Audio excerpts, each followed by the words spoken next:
अशा पद्धतीनं taste series आहे ते आपण इथं बघणार आहोत. बघा, तर या ठिकाणी हे सब्जेक्ट वाईज सगळे ॲडिशन चालू आहे आपलं आणि इकडे खाली मॉक टेस्ट जे आहे तिथं 100 मार्काचे टेस्ट राहतील.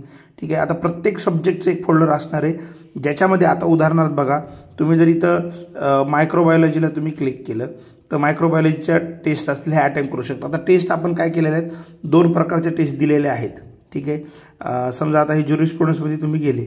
ठीक आहे, तर इथं बघा टेस्ट टायटल आहे, तर हे इनबिल्ट तुम्हाला जसं समोर समजा तुम्ही अटेम्प्ट करताय. ठीक आहे, अटेम्प्ट केल्याच्या नंतर अशा पद्धतीने तुम्ही ॲग्री कंटिन्यू केलं.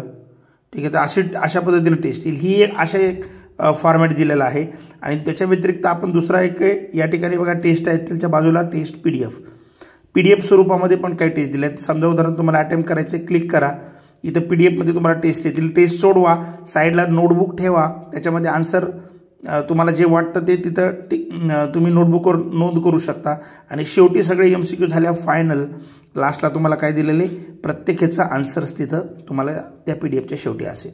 तर अशा दोन्ही पद्धतीच्या टेस्ट इथं दिलेल्या जास्तीत जास्त MCQ देण्याचा प्रयत्न आहे. प्रत्येक टॉपिकची टेस्ट आणि टेस्टचे PDF अशा दोन्ही स्वरूपात टेस्ट असणार आहेत. ठीक आहे, आणि मॉक टेस्ट पण आता ॲडिशन चालू आहे आपलं, तर मॉक टेस्ट पण आपण काय करणार आहे, बऱ्याचशा मॉक टेस्ट पण ॲड करणार आहोत. थँक्यू.